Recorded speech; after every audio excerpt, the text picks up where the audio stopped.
Welcome back to the Dungeon Master Academy series, Mastering the Realms, for part 4 and the finale to Rock, Paper, Pistols.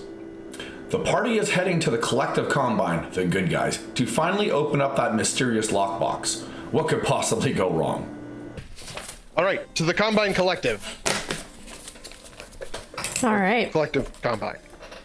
Okay, so you head back to the Collective Combine. You meet up with Agent Trost. Plant combine. Agent Helen Trost goes to you all and says, how are things now? We've successfully evaded everybody. Tell me, what have you found out? Fingers will quickly summarize what we've learned about the star chart that we've tried multiple sources, and the star chart genius has no idea where it is and is very excited by the fact that he doesn't know where it is. Mm-hmm. And I will also say that this bauble can make people more alert as an item, but what it can really do is it holds something that, according to the Priest of Agma, we can summon at the docks in about an hour at sundown, and it won't harm us, but we need 6 people. Oh, well, I'm sure I can supply the 6 people and a priest for you for this ritual, if you so need. Will you protect us during this? Oh, that's a fair that's exchange. What they're after. But we'll need a bag of gold to do it. We don't work for free. and throws another bag at you. Oh, I catch it. I was ready. Ready to action. Catch the bag. Okay. We know what these people do now. And I check it to make sure they didn't pull a Ragnar and it's not just rocks in the bottom of the bag. Nope, all money this time. This is the first time you've opened up to one of the pouches that I've given you, and it is full of rocks. Hey, these rocks aren't gold. I checked the other 2 bags I have. One is filled with rocks, and the first one that you were given was filled with 125 gold pieces. Yeah, they're both filled with rocks. Oh, Clearly the currency here is rocks. yeah, yes. Agent Prost goes and nods. Yes, you can use the rocks at Luigi's. Yes. Ugh, if all he's getting Yes. is that coffee, I don't want them. You can take these. Yes, Luigi will take rocks from you as payment. Yeah, okay. So are we good to go? Yep. I've got bait. We're great. Are they at least nice looking rocks? Like They're polished, if that counts as I'll take it. anything. They're polished, but that's about it. Okay. He goes, so we must go in secret and must go in haste. And then she comes with another 6, call them priests, unquote. And they've managed to hold off the Kyriakis until now. Cool. She takes everyone to the docks, and that's a map. Oh. Okay, so you're all on the docks now. You should be able to see everything. Yup. Docs? The docks. Okay, so you guys, I put you all over here. So Okay. she comes to the middle and says, this is the spot, and has her priests wrap around her and just to hold form. She says, I need about 5 minutes total to perform the ritual. So 30 rounds. Sorry, I have a question about this map. Yeah. The bottom part looks like it's blue, but there's like all sorts of equipment. Should we just ignore those carts and boxes that are in the blue part and assume it's water? I'm just getting to it. Well, I think Okay, that's sorry. space. No, I'm getting to it. Okay. Sorry. All right. So, no, it's all good. Okay, so she is in the middle. She's going to do the ritual. Okay? She has 6 priests around her. To the north of you is 2 buildings. Right? And normal just gravel road. Okay? Mm-hmm. To the south of you, this is a dock itself. Mm-hmm. All of this, all the black to the south of you is water. Okay. All of the stuff that you can see in here, all of these boxes and crates, you should be able to move all of them at this point as characters. Nope. Did I lie? You like? They might be on the map layer rather than the token layer. Let me see where did I put them. Layers. No, they're on the token layer. So this is the ritual to release the not negative sort of helpful thing that's in the bauble? Correct. Got it. So what we can do is these are independent pieces. So you guys can tell me where you want to blockade things Oh, to move them around. So what I'll do, so you can pick any of these pieces here and just kind of describe to me where you want to move them within the area, and I'll place them there. So you know there's a road to the east, you know there's a road to the west, there's houses to the north at the same time, and then there's a dock and then the open sea. I like the idea of barricading off as many sides as possible, and then just Yeah. have us sort of guarding around them. Like, can we just put Exactly. them like here and here and here? Okay, so Let's put some at the dock because they could easily come at us from the water too. okay, so we'll do dock. Okay, you like that's that? great. That's great. You want to do some above, like kind of blockading in? Yeah. Is this two things, one on top of another, or that's just one large object? That's one large object. Okay. Yeah, that's good. Okay. Is this kind of what you guys are imagining here? I think so. That's what I'm thinking. Yeah. Oh, that's pretty good. It's up to you. It's you know. Yep. No, I love it. And I'm going to, before they get started, a kind of where on one of the larger crates, see if I can find a shadow to hide in. Sure. Well, that's a good question. What is it? What time of day is it? You said it was like sunset? Sundown. It's getting to sundown now, right now. So, I mean, our characters probably know each other, but we haven't necessarily played these as a group. So just as an FYI, I got a pole arm with the polearm master. So I want to position myself where bad guys come to me so I can get that extra stab. So I'll give you if I'm guys- adjacent with you. I'll give Sorry, the go ahead. party like 5 minutes right now just to figure out your battle Sure. plan. Okay? Because Okay. otherwise you're going to get thrown in and it's going to get confusing and suck. Okay? So I'll give you guys 5 minutes right now to figure your shit out. So my again, I'm just a stabby melee guy. So I figure I'm gonna go wherever I think the bad guys are going to approach from, and then let them come to me and stab. I don't have much special abilities in combat. Fingers doesn't have a lot of special combat abilities, but if someone is attacking someone else, I can sneak attack them either from melee or from a distance. So maybe I can just do. How many other melee people do we have? Yeah, I was just about to say, I'm who's melee. ranged and who's stabby? Okay, I'll be back in 2 minutes. Really, I'm not really useful in combat. I'm just a support. I will definitely go. I mean, I can be either. If I don't wild shape, I have a bunch of ranged spells, but obviously I would prefer to wild shapes.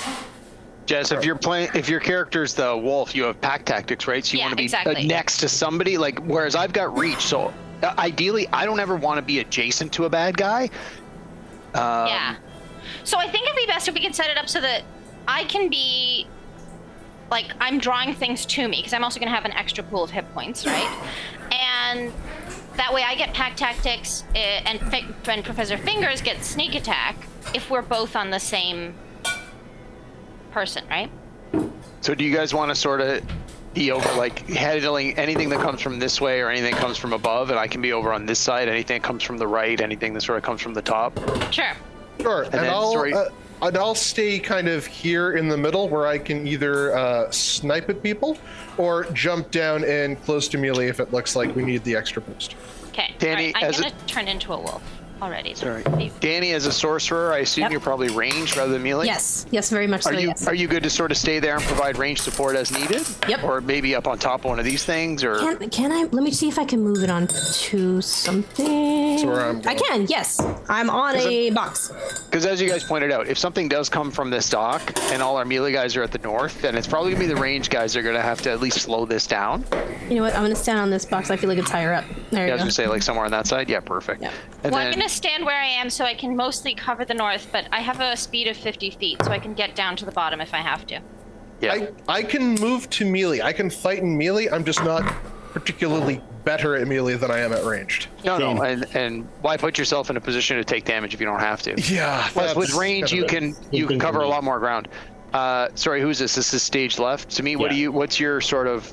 Are you able to do like a bless or a fairy fire or something that would like I have help fairy us fire. with our fights? Yeah, I have weird spells because that's what I like to do. So, but I have Bane, I have Fairy Fire, I have Hideous Laughter, and Thunderwave. Well, that's all pretty great. Yeah. Yeah. Those are all great spells. I like those kinds of spells. So, and I mean, you know, obviously Vicious Mockery at all times too. So, but if I have to, I'm good at using my rapier. But obviously, I'll drop faster than most other people. But whatever is needed. So I'll stay here where I am right now. and I can do buff spells to help us out. And then if anybody needs support with melee, I can jump in. Sweet. So everybody can roll initiative right now. Okay. We'll just get that out of the way so we don't need to all of a sudden. I think you need to select your token before you roll Yeah, initiative, so- if I remember correctly. Oops, Yeah. sorry. Sorry. I didn't know that. I rolled it by clicking the nestling token, but I will obviously be using the direwolf to actually run around. Yeah. I'll reroll. Yeah, sure. You can then change the thing Oh. on it to your. Yeah. Yeah. Okay, so I just Narcissa, add custom item. And somebody in the party does still have an inspiration from earlier, right? I think it was That's me. me. Yeah, that's me. I mean, I don't want to meta it, but we're probably within the last half an hour to an hour of this module, so don't forget to use it at an appropriate time. Yep. I'll use it on whenever I cast to do a disadvantage on one of their saves. Is my thought. Not sure if it works that way, but good luck. Depends on the DM's choice. True. What are you talking about? Do you say that inspiration can only give you advantage, or is inspiration a d20 that you can use to make anyone else roll a d20 again? Inspiration is giving yourself advantage, or you can give your inspiration to another character. You need to tell it before they roll, which would give them advantage. Okay. It's not a reroll or anything like that. And it can't impose disadvantage on a bad guy's save. No, Okay. Good to know. doesn't exist. Just checking. Yeah, no No, problem. I know some DMs will allow that as a house rule, but good to check. I just go by rules as written. It's easier that way. Understood. Yep. Yeah. All good. Not a problem at all. Okay. Is everyone ready? Do you guys have your game plan together? If Yep. you need a couple more minutes, that is absolutely fine. I think we're we're good. good. Oh, I would add a question for the person conducting this ritual. They said they need a bunch of helpers.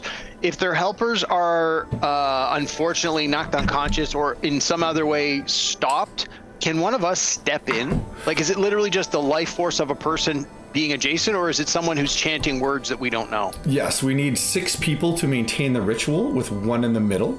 So we have the 6 people on the outside. If one of them does go down for whatever reason, yes, a player may take that spot. Perfect. You need 5 consistent rounds with all 6 people for the ritual to be complete.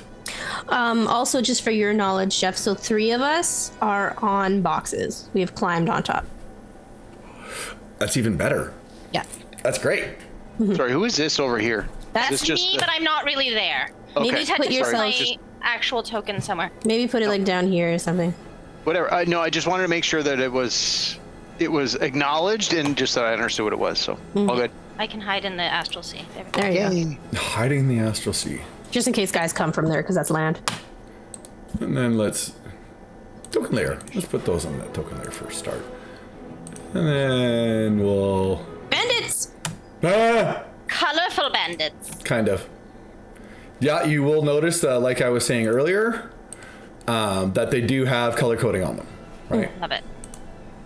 Well, just easier way to go. there. Oh, and they aren't that good at rolling, Yay! which is totally fine. So we're gonna start off. So the ritual starts.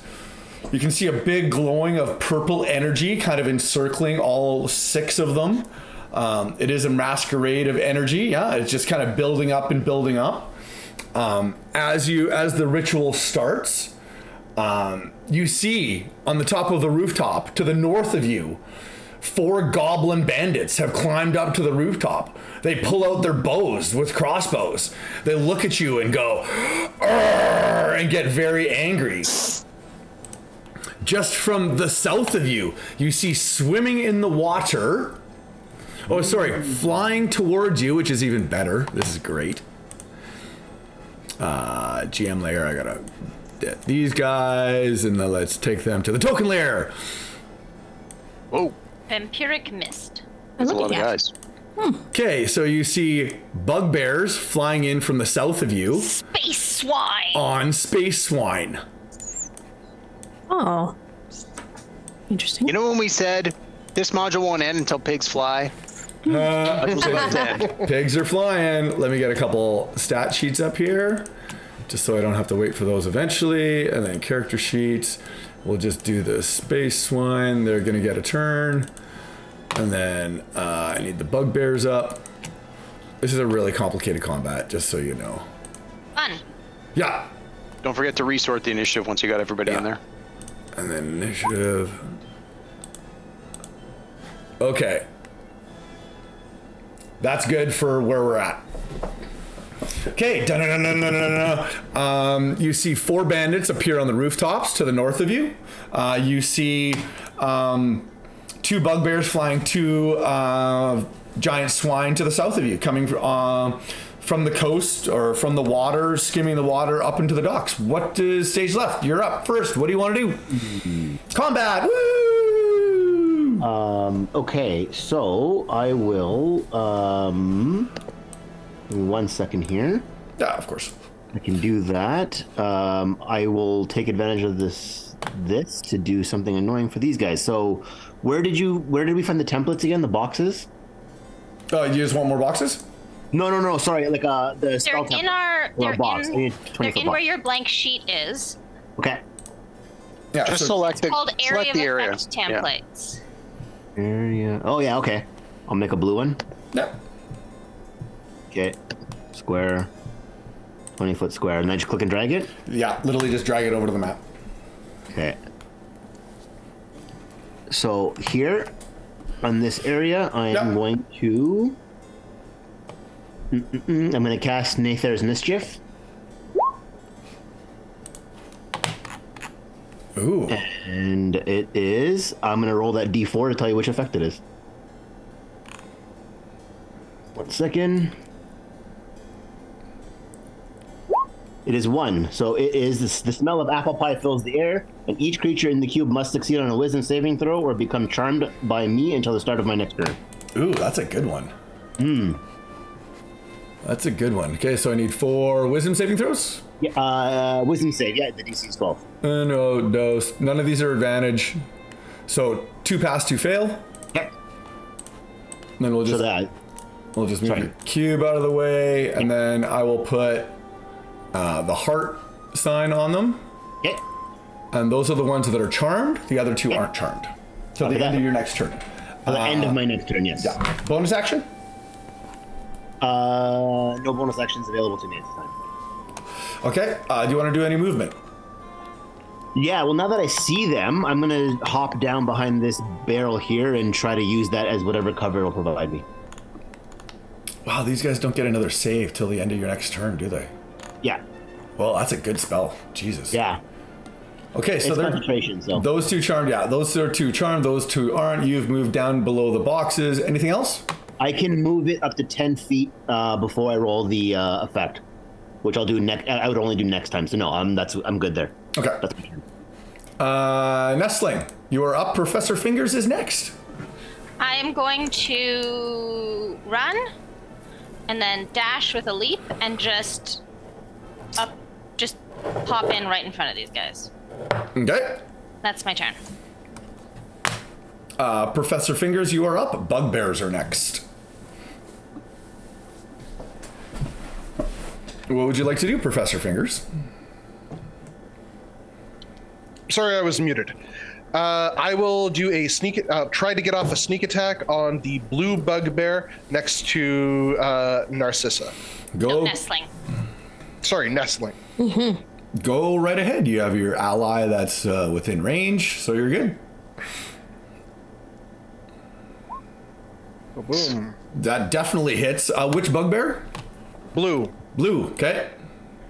4 from the short bow, and then It did the math for you. 12 for. Oh, it did. Okay, sorry. Yeah. So 11 damage. 11 damage. Nicely done. You have definitely bloodied it. Bonus action. Duck down 1 level of the boxes and try to hide. Okay. Give me a stealth.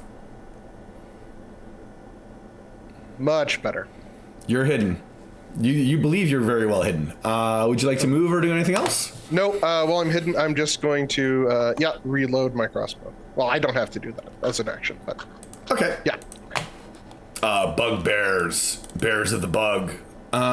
They are going to pull out... Oh, I can't do that because you already attacked me. That sucks. If a bugbear surprises you, I didn't surprise you.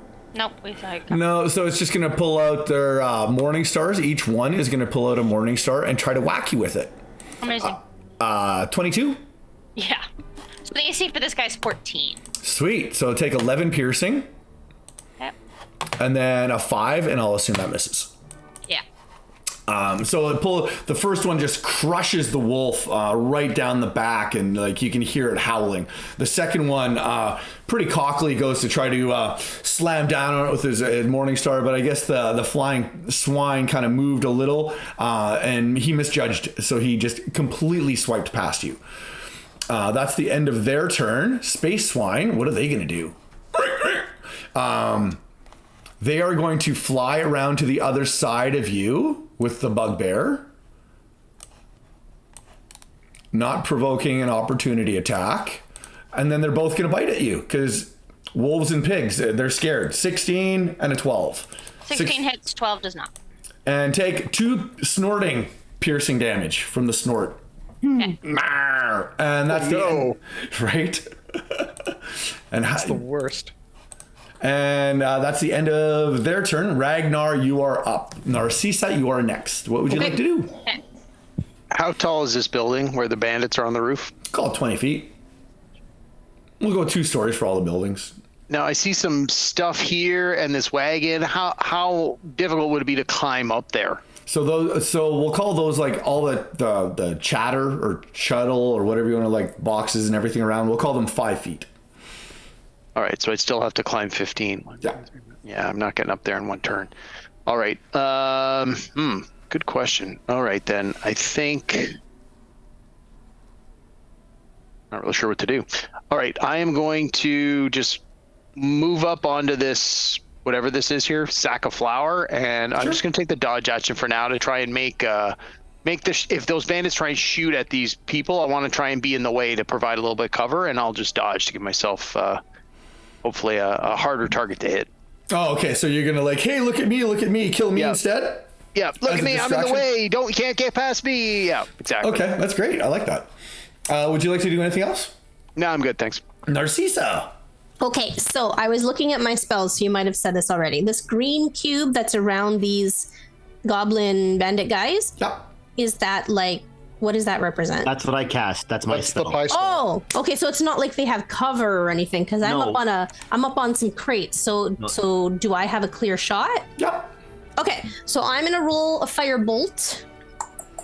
Which one are you going for? I'm gonna go for, is that yellow on the end there, on the red? Sure. On the right? Okay, I'm gonna go for yellow. So I rolled a 12 plus 5 is 17 and 8 fire damage. Okay. You have bloodied that one for sure. Great. Okay. It is still almost kicking. So that was 8 fire damage. Yes, you have burnt him. He is burning up to a crisp, but he's still alive. Would you like to do a bonus action or move?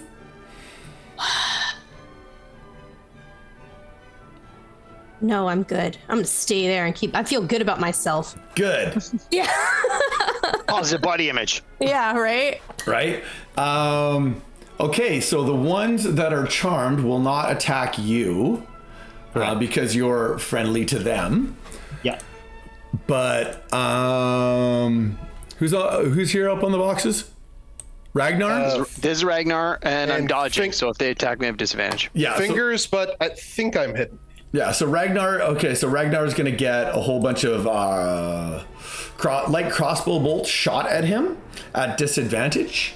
Okay, so 1, 2, 3, 4. Nope. So They all miss. 14, 4, 4, and 15? All missed. Wow. The bandits Close though. shake their 16 head. was the number. They shake their heads as they kind of all look at their crossbow bolts like, what? Like, really? They're very, very disappointed in their accuracy and shooting. Stage left, you are up. What would you like to do? I yell at them. I'm like, use swords next time.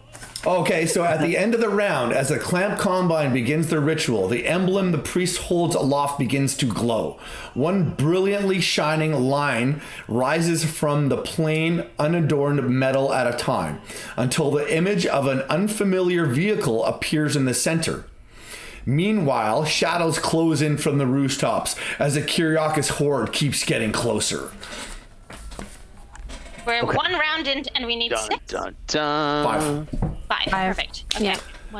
Stage left, you are up. Well, it is here currently. Sorry to. Yeah, it is. I just have to move it to do token stuff. Just in case they decide to move, it's free. I can move it. Yep. I'm gonna move it here in case they decide to drop down, so they have to still stay in it. Okay, I'm gonna just put it on the map layer, so it's there. Yeah, whatever's easiest for you.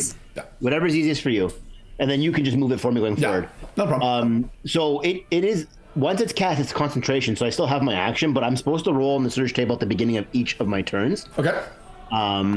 So obviously these guys now are no longer going to be charmed by me because that's only until the start of my turn. But we'll roll for what the effect is this time. Okay. Same. Oh, sorry. Well, I pushed it, took a second, so it is the 1. So again, it is the apple pie.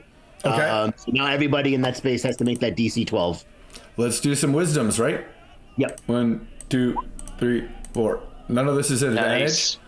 Yeah. So only the guy with the 16 passed. Okay. So everybody else is charmed except the first guy who is no longer charmed.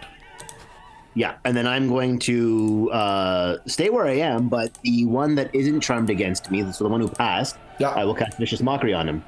Oh, to the red guy. Nice. Yeah, and that's a Wisdom save DC 12 as well. Okay. You cast that in there for you for the damage. Yeah. That's 5. So, So he takes 3 psychic, and he has disadvantage again on his next attack. Okay. Would you like to do anything else? Would you like to move? Nope, I'm going to stick where I am for now. Nestling, you are up. Professor Fingers, you are next.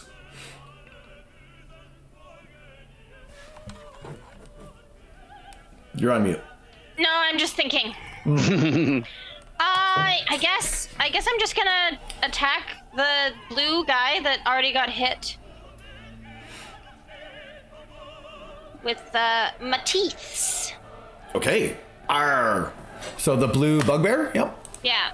Okay. And miss. That's a 7. That misses, unfortunately. That's it. I think that's all I can do. You take a big, you try to go and do the big bite and try to knock him off, but that swine that bit you seems to like be bothering you. That the little bit of slime that you have on you, that Yeah, you know, from yucky. gross. Just kind of totally. Would you like to move? Not where they are. I mean, they can't, like if they move, I get an up attack. And right now, I'd rather just stay where I am. Hopefully they'll want to be like deal with me first. Okay. I can move if I have to. Good call. Professor Fingers, you're up. What would you like to do?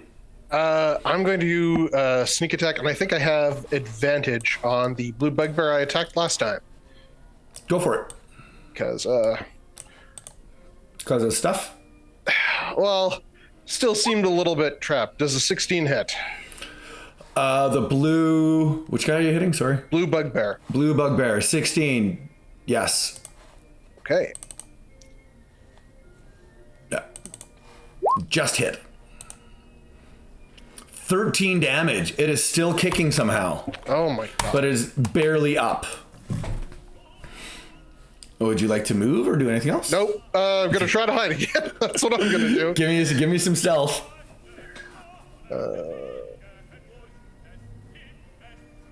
Hey. Oh yeah, no one knows where you are. That's great. Just. So you're very well hidden. There we go. That's good. You're getting close to the chanting and the humming. You've noticed this weird object being emanated, almost like an illusionary thing, a vehicle that you have never seen before, with a point of light shining off into space. That seems amazing to me, but I'm also focused on the murder. It is pretty crazy out there right now. Bugbears see a giant dire wolf trying to take bites out of them, and they want to finish you off. They'll pull out the Morning Star. One gives a 17, the other one gives a 15. Hits. 17 damage, so that's 10 piercing. You still up? Yep. 7 piercing. Still up. Wow. Okay. Barely. I had 18 hit points. I'm sorry, Nestling. I tried. The space swine see you getting damaged, and they take a bite. Oh, sorry, I had 24. It was Nestling that only has 18. The 2 bites missed. That was a 10 and an 8 from the swines. And then the swines are going to use their action, because they have bugbears on their backs, going to fly over to where the ritual is going. Do I get an up attack? You get 1 op attack, yeah. So pick who you want to hit. Now, can I choose to hit the blue bugbear? Yeah. He is also leaving. Because they were all in your area. You get to, like, an op attack is a reaction. Sure. You get one reaction, so you can pick who you want. It's Okay. not a forced thing. It's gonna miss. That's a 3. And unfortunately, that misses. Dun dun dun. End of the Space Swine's turn. Ragnar, you are up. Narcissa, you are next. What do you want to do, Ragnar? As a bonus action, I fly into a furious rage. I'm getting real angry, and I come like right over to here. Because I got a pole arm, I got some reach, so I want to attack one of these two dudes. Let's say this guy. Okay. Who looks wounded. Do I have cover from this box? Because I have enough movement to get on the box if I need to, if it's going to make my roll harder. It won't make it harder, but you won't get cover. You can either pick, right? No, that's what I'm saying. So if I stay there and I attack this guy, is he going to have cover? And is this going to make my roll more difficult? No, because they're 5-foot boxes, so I'll just say that you can reach over it. Okay. So I'm going to attack. Because you're not a gnome, right? So Professor Fingers Correct. would have issue, Yeah. right? All right. So I'm going to attack him. I'm going to attack him recklessly. Ooh, 16. I assume that'll probably hit. that does hit.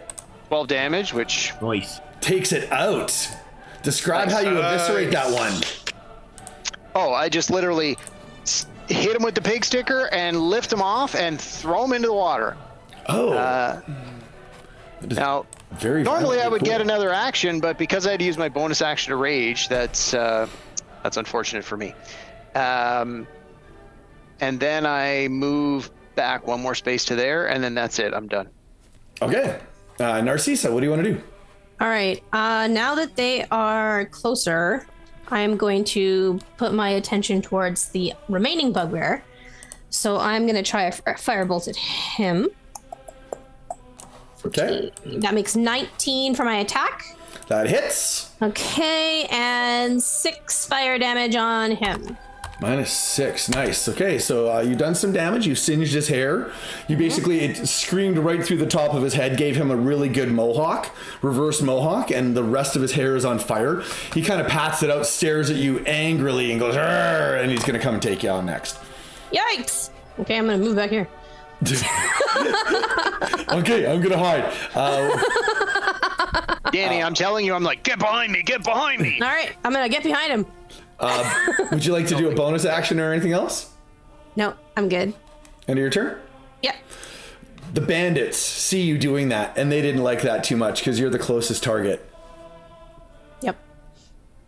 Although stage left, you have you've charmed everyone, so they like you, except for the first guy. the red bandit, who does have disadvantage due to Midvicious Mockery. And he is going to attack you anyway because he doesn't know any better. So the 7 will definitely miss. Cool. The other 3 are going to attack. You're hidden. Narcissa. We'll attack you, Narcissa. Okay. Right. Sorry. Uno, dos, tres. 20, 18, 21. Wow. God. I guess those hit. Get behind me so that I don't have to take fire. Because that would be a great time to use shield. So, I don't think I have shield, to be honest. so take 19 points of piercing damage. Yes. I am not sorry. having a good day. Jeff, I know it's a little We bit. call that unconscious. Yeah. No, she's I know not you- unconscious yet. Sorry, give me 1 second. Sorry. I guess it's a little bit late to say that because you have rolled. I have cutting words, so I could have reduced one of those potentially, but maybe we'll keep that in mind for next round. Yeah. If I'm ever going too fast for you guys to say, hey, I want to do something, just stop me. All good. I was also thinking about other stuff too, so it's my own fault too for not. Yeah, remembering. thank you for having good etiquette as well. I appreciate that. Yeah. Well, you did say when we move on, we moved on. So That's what we do, right? Bandits, they're going to stay where they are. They don't need to jump down because they're ranged. That's the end of their turn. Stage left, you're up. What do you know? all right. Loving what. Before you go, sorry, I just need to do one thing. As the chantings continue from the litany, their bodies begin to the priests' bodies begin to shine with a brilliant red light. You see giant lizards crawling across nearby buildings, hissing at the light while the riders search for targets. So at the top of the map, GM Lariat. Whoa. Oh, goodness. You see giant lizards Oh no. Okay. that are going to enter the initiative. Stage left, you got this, right? Yeah, I mean, let me just go ahead and solo all the doors while you guys struggle with 4 things. No problem. Yeah, no, this is fine. Good to know that I see that, 'cause that does change what I'm going to try. I am enjoying, however, what the spell has been doing, so I'm going to leave it where it is, because it's been holding those guys down. Let me go ahead and roll on my table for a second Yep. to see what happens now. I would love it if it wasn't a 1 again. You get that one that incapacitates him. There you go. What happens now Or is is drops of molasses hover in the cube. Oh, that sucks. Making yeah, I it was gonna difficult say to that play fort's not great. It's just difficult terrain. That's the least good one. Yeah, anyway. That said, what do we got here? Let me just check one thing. That is there. That's 25. 5, 10. 5, 10. Okay, give me one quick second, guys. I just want to see it for my own edification. I'm just gonna drop this token just so I can see, okay? Yeah, of course. Oh, I'm using the wrong token. I'm using the wrong ability. Sorry, I'm an IRL person, so I'm used to. Ooh, spicy. All right, I'm gonna drop Shatter right there. Ooh. Okay. Yeah, I think you got them all. You can get 2 of the giant lizards and 1 of the bandits. Oh, I can't get the other guys? Oh, because they're on top of the lizards, right? It's got to snap to grid too, right? I think you're just missing that one bandit there. You're just missing. That's still pretty good, Smeet. That's pretty darn good still. It's not good. Sorry, it is good. It is good. Yeah, Really I'm gonna good. get a bunch of them. Okay, I'm gonna cast it. That's good for me. I'm happy with that. Shatter, so they got to make con saves. Yeah. His damage rolls were awful. Okay, so 3 lizard con saves. Fail, fail, fail. Yeah, I'll take it. Oh, the last one made No, it. 12 was a The pass. last one makes it, unfortunately. Just beat Okay, it. so what Still I'm takes gonna half do, though, right? Yeah. Okay, so it was 10 damage. Okay, so Yeah. let me just do some damage on these guys. We can delete this now. This guy gets this guy gets half damage. -5. That's good. 2 of the bandits need to make a roll, which are the middle 2. The middle one and the bottom one makes it. So this guy takes 10. You almost killed him. Nice. The green guy takes 5. He's bloodied. Nicely done. Would you like to do anything else there? Yeah. I'm gonna go ahead and not be the front line here. So 5, 10, 15, 20, 25. Just gonna tuck myself over here. Okay. Anything else? Nope, that's everything I could do. Nestling and Professor Fingers. What would you like to do? I've got to get over there. This guy's Yes. dead. I'm gonna move up and I'm gonna leap over to here. Nicely leapt. And I'm going to go after this second bugbear, the red one. Okay. I have yet to actually hit anything when I try and bite it, but hey, we're gonna try. Nice. Woo! Much better. I'm angry now. Apparently. So that's 11 piercing damage as I bite deeply into this bugbear. You have bloodied this bugbear. And it needs to make a dex save, if I'm not mistaken. Or fall prone. Strength save usually. Strength, Yeah, thank you. DC 13 strength save. And it fails miserably. So it is prone. I knock it off the swine. It has been knocked off the swine. I basically pounced and grabbed it with my teeth during the pounce and pulled it off the swine. Oh, I love that. That's great. Very nice. Very, very nice. Okay, so we'll get do I have a little prone thing here somewhere, hopefully? We'll just arrows to the back. That sounds good. Would you like to do anything else? Nope, that's it. Okay, nicely done. You got to hit something. That always feels good. Professor Fingers, you're up. What would you like to do? Okay, from my hiding spot, I want to use Minor Illusion to cast the shrieking sound of a rock, like a giant rock, emanating from just before where the giant lizards are. And what Okay. I'm hoping to do is instill some sort of panic in them. of a giant predator coming to eat them. Okay, so post the spell.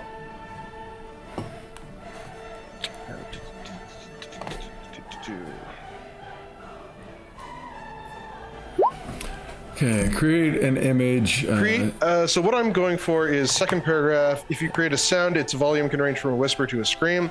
It can be your voice, someone else's voice, a lines via a reading of drums, or any other sound you choose. It continues unabated through the duration. And I can vary it. Discrete sounds at different times before the spell ends. And it's not an image, so they can't interact with it physically, but they can use intelligence to check. If a creature uses its action to examine the sound or image, the creature can determine if it's an illusion with a successful DC, whatever your thing is, check. Yes, okay. 13. Okay, so they're going to start. So you put it up there. I'll put some sort of image there. Okay. When it comes to their turn, we'll see what happens. Okay, and then I'm going to try and re-hide. Okay. Because that's what I do. No.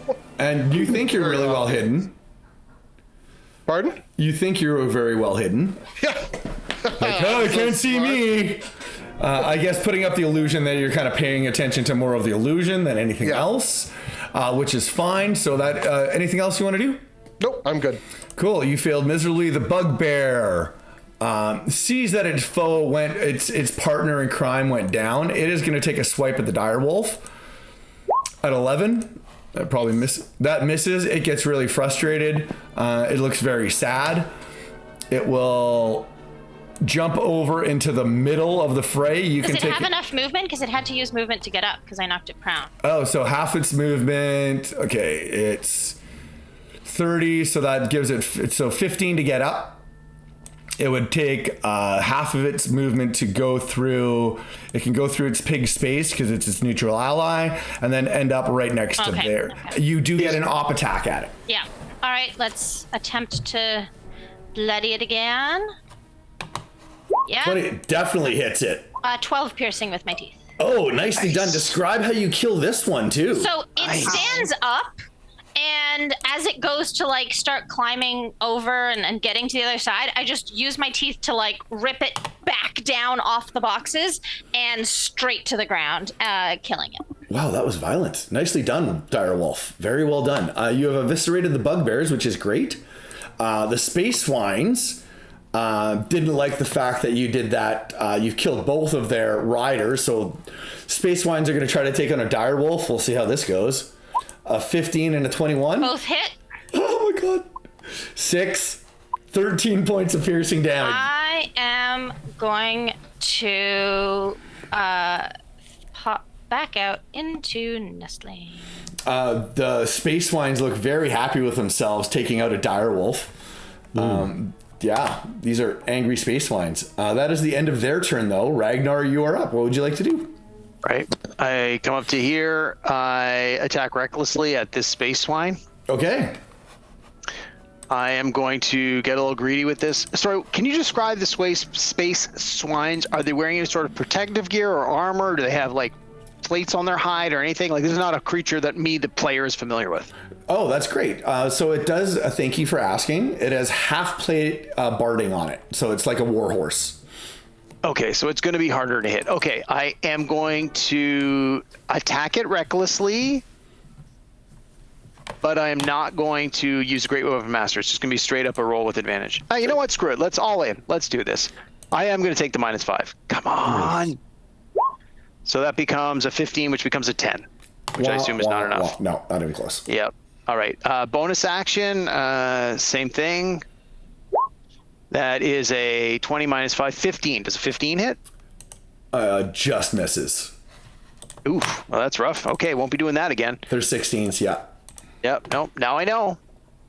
And I'm going to take a step back to there and see what happens. That's it for me, I'm done. Okay, Narcissa, what would you like to do? Well, I have 4 hit points left.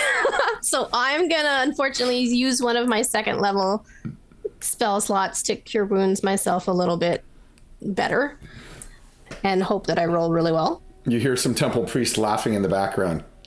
Yeah. I flip him the finger And please roll well. Please roll well.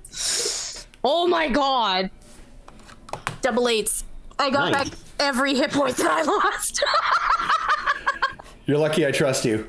I will take a picture. I believe you. Nobody cheats at D&D at my table. That doesn't happen. Okay, so you get all your hit points back, which is great. Bonus action. I'm gonna just hide behind this box for a second, and then like on the next turn, I will start whipping some butts. It'll be great. Okay, give me a stealth. Oh, sure. What is my stealth? That's right there, +3. That can't be that bad. Oh, 19. Very good. You are very well hidden. They don't even notice you. Wonderful. Nicely done. There you go. Okay, end of your turn. So the giant lizard's turns. They are all going to jump down. So that's 20 feet. How much? What do they actually have for movement here? They can climb 30 and do 30. So they're going to climb down the 20 feet. That still gives them an extra 10 feet of movement from where they are. 5, 10. Basically, they're all on the ground They're now. not affected by the sound at all? Oh, we got to roll. Thank you.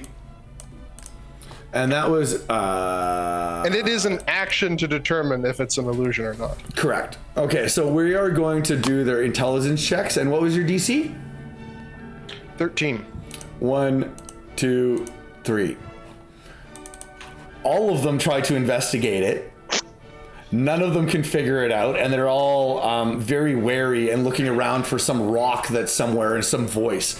You have successfully distracted them with their turn, and they don't get a bonus action, so that's it. Hooray! Nicely done. Very nicely done. Thank you. I assume that would work like a fear effect, so that's perfect. Yeah, so it's we will make, so what I'll do is at the beginning of the next turn we'll do the same thing again, where if they choose, or they can run away from it because it's a rock and they are very confused by it. So the bandits that are on top of the roof, 3 of them are still charmed. Nope, not anymore, unfortunately. Oh, that's right. Thank God. That's getting so annoying. They're in difficult Wildly molasses terrain. outmatched in this fight. I feel like we're using everything we can as 5 level 3 characters trying to take on so many things. Lots of bad guys. Sorry, I mean, they are still affected by the spell, right? It just doesn't affect their attacks. Yeah, it's just difficult terrain. Yeah. Right. Okay. Just So wanted you to be clear on can that. see them all look at their feet and going, oh, okay, and they just pull out another bow, another arrow. But it's a sticky bow. I want to, because there's molasses in the air. Sure, yeah, they light them all their tips on fire. How's that? There's no mechanical distraction to them. It's just a sticky bow and it's gross. And I Yeah. want them to feel comfortable. Totally. Professor Fingers, you're not hidden, are you? Nope. You I failed. think I am. You think you are. That's great. So they're going to basically light crossbow you. Uno, dos, tres. 15s? That's 2 hits. 15s to take 14 points of piercing damage. I am alive. And then the other 3 bandits that are on top of the roof, they see this echoing sound as well. They're going to investigate. Oh my God, people. Technically, right, I can roll. I love using your actions, but with those hits, I do have to roll concentration to maintain it. Yes. So that should happen first. So it was 7 and 7. Yeah. So DC 10 and DC 10, and it's just a simple Constitution check, correct? Yeah, it's you need DC to, 10. Yeah. Okay. Because you're under 10 or half of that. So Yay. first success. Second one? No, the sound goes as I get hit in the throat with a crossbow and am too distracted via extreme pain. Okay, No. so the bandits are going to attack you then with their light crossbows. Oh God. 1, 2, 3, 23. 7 points of piercing damage. They're, I am alive again. Sorry, hold on. goodness. This Yeah. was the minor illusion cantrip? yeah. That is not a concentration spell. It just lasts for straight up 1 minute. What? I'm sorry. I gave you false information, but I was sure that was how it worked. Well, take your hit points back, and the second one has figured out that it's not an illusion. That it's an illusion, so he is not eluded, but he's almost dead anyway. Okay, that's the end of their turns. Because they used their action to try to figure out the illusion. One of them figured out and said, hey, it's not, don't worry about it. We can run through it next turn. Yeah, that's... Well, I did what I could. Thank you. Sorry, I don't mean to play your character, but that's pretty cool, and I love the way that that's not a concentration, because it's actually can be used really cleverly, which you've done, which is amazing. Thank you.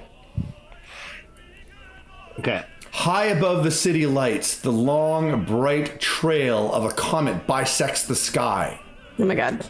As the ritual progresses, the trail vanishes as if the comet were hurtling directly towards you. Unfortunately, Great. you look and you see, where are they on the map? Uh-oh. More monsters. Of course. GM layer. Please be down here near my guy. I haven't had to do anything yet. I mean, you can come to the north side of the board where I'm trying to solo like half. Okay, there's some. I don't have any range attacks. All those guys. Oh, there we go. Okay, yeah. Neither do those- I. I got those. Hooray, it's the rocks we summoned. You see two flying vultures, Are they good? giant vultures I don't think so. flying towards you and entering the fray. God. Tell me about it. And then they just need to jump into the initiative for next round. Week teen. Okay, I'll put them right. Sorry, I see Narcissa's initiative at 36. Is that right? It's actually 9. What it does is doubles it every time we go, but it stays in the same place, so it's actually fine. Oh, I see. Stage left. You are up. What would you like to do? This this is round 4. Let's start at round 4. We're so close, you guys. I am going to continue to gamble on this spell. Let's get something not a 4. Fuck you! Sorry for the swear word language. Oh, fudge. Fudge you. Only I didn't say fudge. Twiddle fingers. I've never been so upset to see Max on a die before. So they don't give a crud about my action there. So that sucks. What can I do? I can do this. Sorry, Sumi, can I ask you, out of character, Yeah. out of game here? Yeah. Maintaining concentration, that roll that you just made, that happens automatically at the start of your turn, right? Yeah, Or does so that at the happen at the beginning- that's a wild magic surge, basically. So at the beginning of my turn, I roll the d4 to see what the effect of my cube takes. So seeing that it's doing that, if you chose to do something else with your action that would break that concentration, you could do that if you wanted to, right? Well, it doesn't cost me an action to make the roll. No, I know. Okay, we're metagaming. We need to go combat. Let's go Okay. combat. Sorry, Back go into ahead. combat. We don't Play care your about guy. that right now. No, I'm just gonna vicious mockery the guy, the bandit, the blue bandit that has 1 hit point left. Yeah. Okay. Oh, this guy. Nice. So that's a bonus. So that's sorry, because that's a cantrip. Intelligence, wisdom. Can't remember. 1 second here. It's wisdom save 12. Fails miserably. Give me some damage. All right, so I basically insult that guy to death. What do you say to insult him to death? I say you were about as scary as a pink butterfly covered teddy bear. Pink butterfly. You hurt his Covered teddy feeling. bear. Yeah. You hurt the one feeling he had left as he falls off the giant lizard to the Amazing. ground. It's one feeling. Yeah, his one feeling that he had left. Feels. He had one feels left. What would you like to do? You got some movement I guess left, I'm just going basically. to continue to solo the whole north part of the board by myself. I've used an action. I can't really do anything else. A movement, I'm going to stay where I am. Okay. Nestling, what would you like to do? Nestling does not like the fact that she has turned back into a bird. And so I am going to pull out my Staff of the Woodlands. Ooh, love that. And I am going to burn all the charges to cast Wall of Thorns. Ooh. And I'm going to put it, Right right there. here. So you're going to So- do a circle of thorns? Yeah, technically it's just the outer part of this circle where like the arrows are pointing. So right now, no one is touching it. But if they decide to go into it, they have to make... so actually, no, sorry. When the wall appears, each creature within its area must make a dexterity saving throw.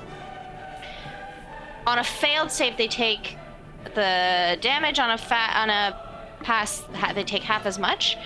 In order to go through it, they can do the same thing. They can try and move through it, but they will be taking damage, and it counts as like double difficult terrain. So you take 4 feet of movement to go 1. Yeah. I played during a lot of home games. Yeah, there you go. So there's Wall of Thorns. Yeah.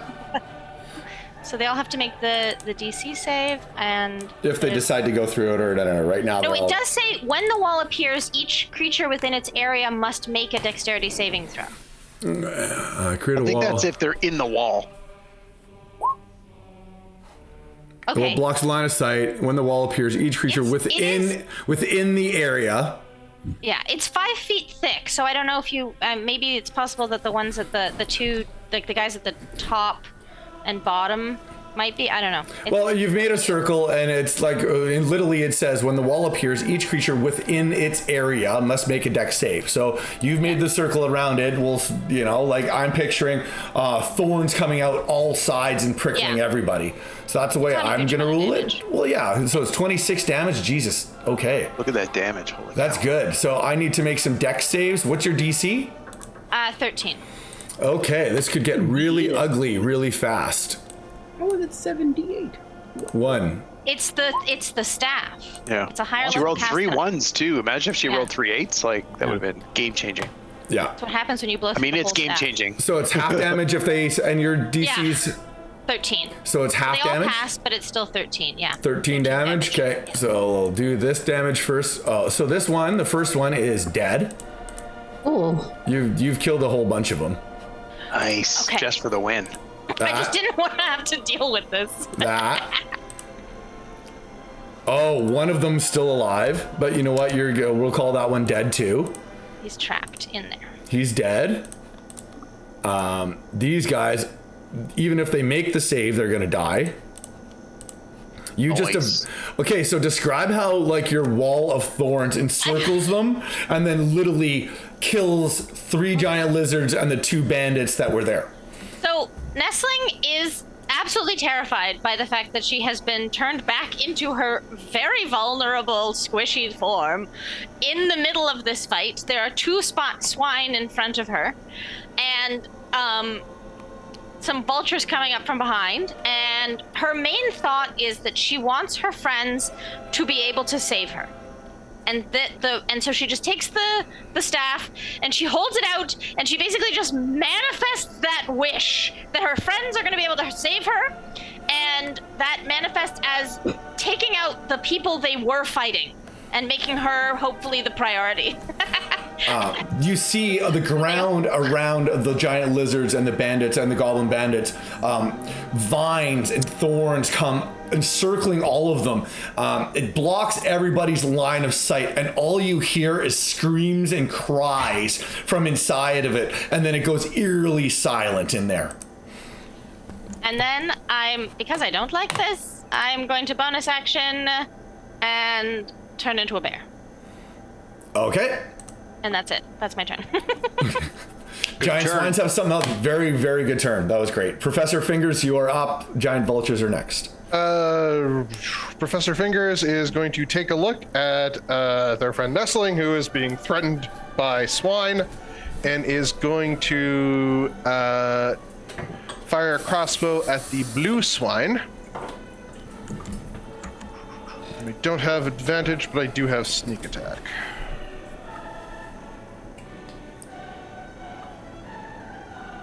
I'm assuming that misses. That definitely misses. Okay. And I'm going to try and limp back into the shadows. Okay, give me a stealth. Maybe. Yeah, that's pretty good stealthy. Anything else? Nope, I'm done. Giant vulture's turn. This will be fun. Let's see if I can do something here. Giant vulture is going to 5, 10, fly over the bear. Ooh. Right next to fly over the bear. You know what it's gonna do instead? Oh, I took the wrong token, sorry. And then the bear's in the sea! And then the bear dies in the sea. So Bear it's gonna swim? 5, Astral sea. 10, 15, 20. How much does Stop. Yeah, that's where my polearm will come into effect. So I'll get to attempt to stab it.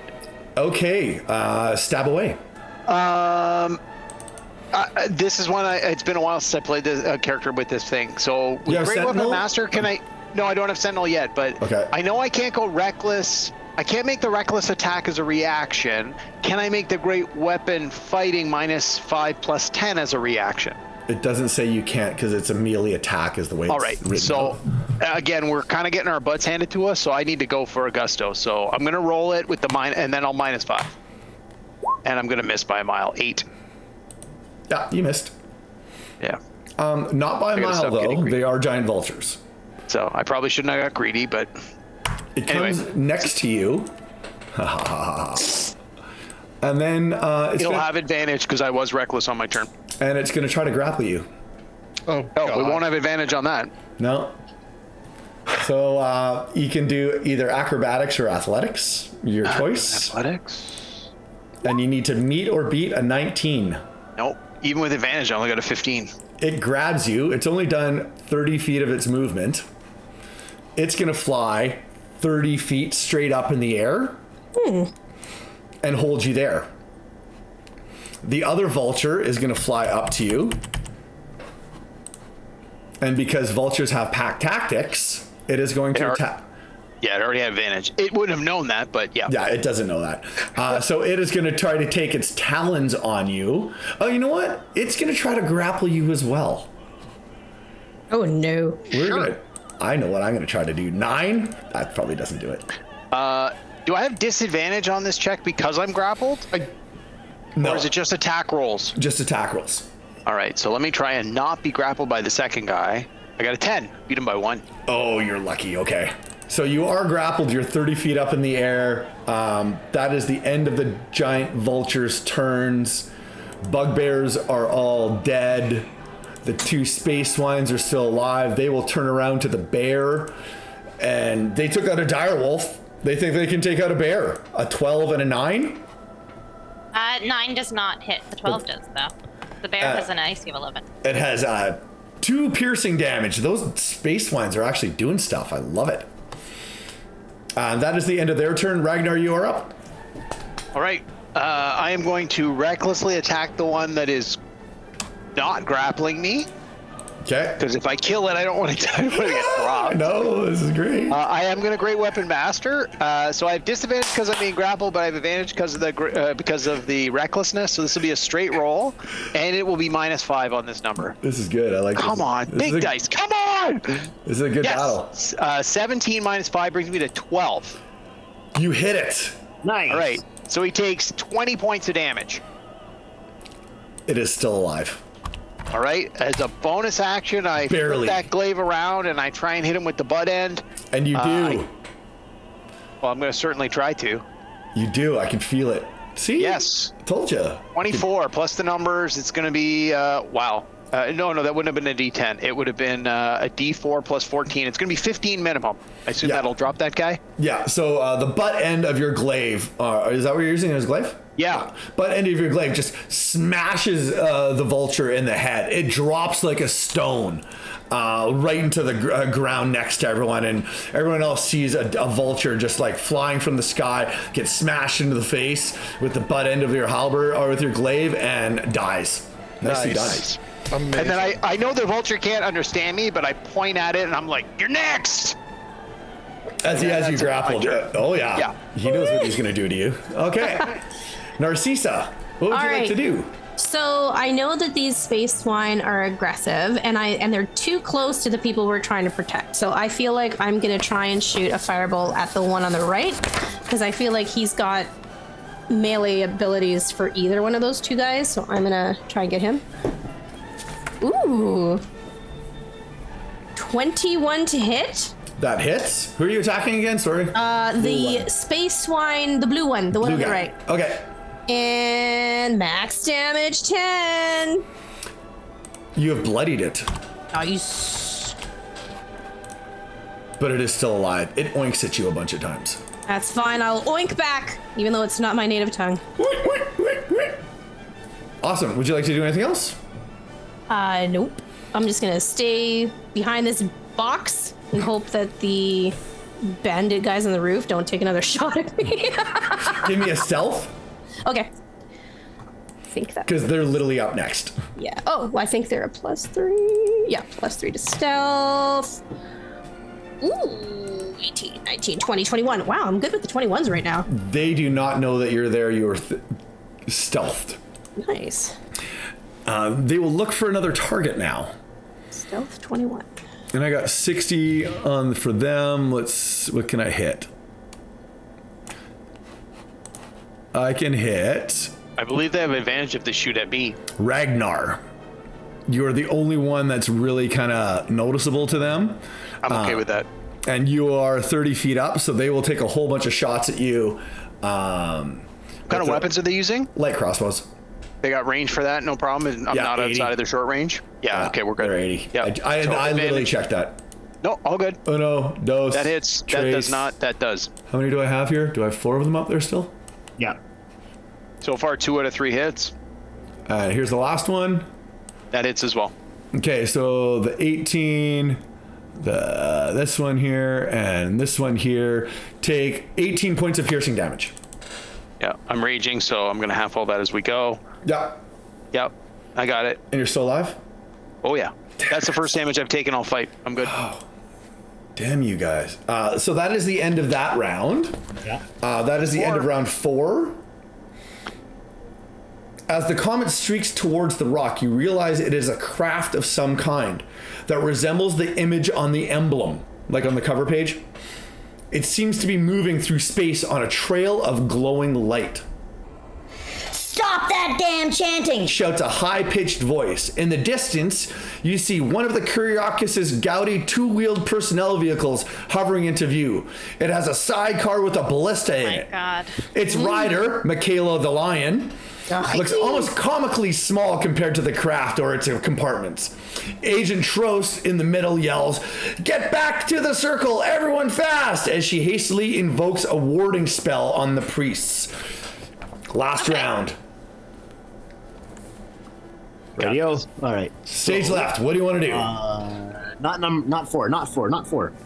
Yay! There you go. Booyah! Bouquets of flowers appear all around. Each creature in the cube must succeed on a dexterity saving throw, DC 12, or be blinded until the start of my next turn. Blinded! Amazing. That'd be so amazing. Amazing. Yeah, they all failed. Good Or job. blind. All of them are blinded. Nice. I am then going to take a look at the vulture, and I will yell, "Even in the avian community, no one likes you, you bloody vultures." And that'll be a vicious mockery. Oh, sick burn. That'll be a vicious mockery. Hey man, I'm trying to keep you alive. I bring fire resistance. I don't get burned. Wisdom save, if I'm not mistaken, right? Yeah. 13. Vulture. It passes. That's okay. But I will also then I'll look at Ragnar and be like, "You know how to fly, right?" And then I'll give him a bardic inspiration. Yeah. Thanks, bud. It's a D6. Yeah. Thank you. Or he knows how to land really badly. Either or. Nestling, you're up. What do you want to do? The one was just another. I'm going to Gotcha. kill the swine.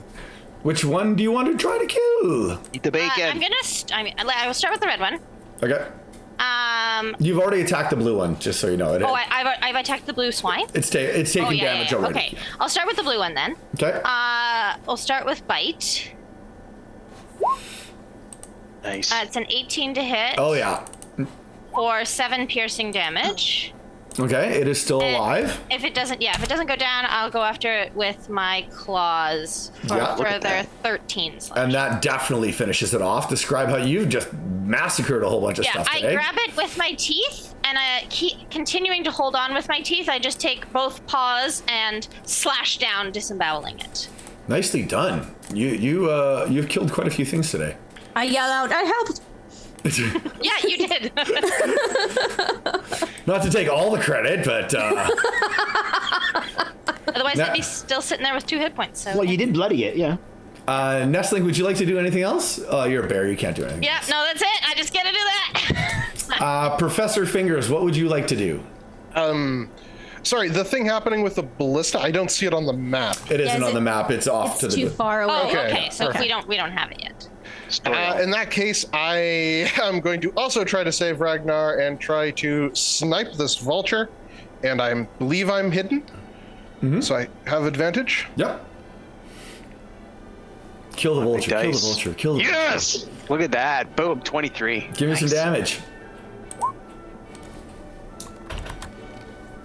Your short bow arrow goes through one of its wings. You can see one of the wings collapse, but it's still kind of functioning at the same time. Finish it off, Ragnar. It's up to you now. Working on it. Professor And you Fingers. know what? I'm going to stay visible. I'm not going to stealth as a distraction. Okay. End of your turn? Disengage or hide. Yep, I'm good. I'm good. End of my turn. Okay. So it is 30 feet up currently with you in its claws. It's going to move another 60 feet up, so you're at 90 feet vertically. Yep. It is going to use its action to move again, so it has 150 feet vertically. And where this is going. And it's going to let you go. Yeah, of course it is. Do I have any recourse to try and grab onto it as a reaction, or I just straight up fall? I'm going to be nice to you because you don't have a reaction to do anything about that. It's literally you're going splat. But I will creatively come up with something to justify what you're doing, and we'll talk about it. I would like to share my inspiration with Derek for this action. There you go. Okay. Thank you. So, what do you think? Deck save to try and grab on? Athletics to try and grab on? You try to tell me what you want to do, and I'll tell you what you're going to have to roll. How's that? So, I fully anticipated this is exactly what was going to happen. So, although my weapon usually requires two hands to use constructively, anticipating this, I would have used one hand open, and then as soon as it sort of tries to let me go, I would have tried to grab on, basically do like a reverse grapple. It tries to let me go, and I'm trying to grab it just as hard and fast as I can so that I don't fall. Which I'm hoping would be like an athletics check, like just reach out and just hold on for dear life. Okay, I would have. You can roll this. You can use either or. You can use acrobatics or athletics, whatever one you want to do. Okay. You can roll it at advantage at the same time. If you would have said on your turn, "Hey, I'm preparing to do this," I probably would have lowered the DC. But because this isn't real and this actually doesn't exist in Raw, that's fair. Meter beat an 18. Okay, so we're gonna roll this with advantage. And I have the Bardic Inspiration, which I can add on after I see the number. So let's see where we go here. Come on, big bucks. We'll make it interesting. Ooh. Nice. 17 plus my D6, which should bring me to where I need. 1D6. 17 plus 6, 23. Okay, you are 130 feet up. You are no longer grappled, and you're holding on with one hand. Yeah, the downside of this is I don't think I can effectively use my glaive as a two-handed weapon while I'm only wielding it with one hand. So that was the trade-off here. You can't. No. Yeah. No, we'll play this out.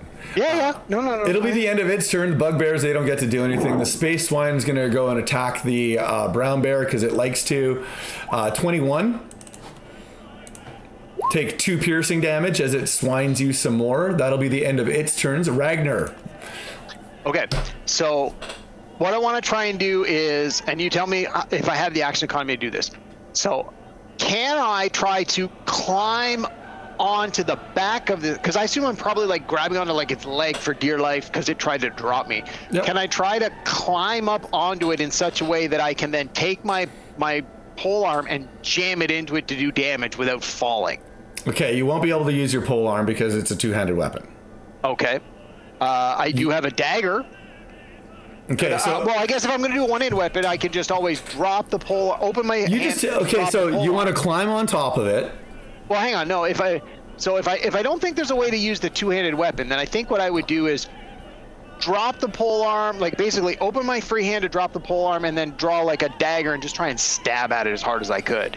Okay, you can try to do that, but you can't climb on top of it. So climbing on top of it will be like an action. So you can try to. So if you're going to try to attack it with your one hand, floating 130 feet above with your dagger. So we'll call it your free action is to drop your glaive, which literally drops to the ground. Absolutely. All right. You can pull your dagger and take an attack at him at disadvantage. Yes. All right. So this is a rule that I'm never usually clear on. If a weapon is a finesse weapon, do I have to use my dexterity or do I have the option of using my dexterity? I believe you have the option. Okay, so I would obviously rather use my strength because I'm much stronger than I am dexterous. Mm-hmm. So I will attack with the dagger. You know what? I don't see any reason not to do it recklessly to counteract the disadvantage to make it a straight roll. So I will just straight up do what I can. Let's see what happens. Ugh. And that misses, unfortunately. That unfortunately misses wildly. Can I let go and fall? You've already used up all your action. I've already used up all my actions. Okay, that's fair. No, Oh, I'm you know good. what? You just want to let go? I literally want to let go. Sure. Actually, Okay. I want to use my bonus action to use my second win first to try and regain some of the hit points I've already lost, and then I just let go to fall to the ground. Okay, so use your bonus action to right now. 10 plus 1. Okay, so I regain 8 hit points, which is exactly what I've lost. Okay. I'm back to full. Then I straight up let go. It's 130 feet, so I believe that's, what, it's 1d6 for every 10 feet? 12, right? Yeah. Are you over water? Nope. I'm okay. I'm okay with this. Let's see what happens. Take 45 points of damage. Ouch. All right, $1 million question. I am raging. Does this count as bludgeoning damage? Yeah. Oh, yeah, for sure. All right, so 44 becomes 22. I'm still conscious, still alive, but I am prone and on the ground. And hey, look at that! My glaive is right next to me on the ground where I dropped it. Could I nominate Derek for inspiration for that? And that's it. I am done.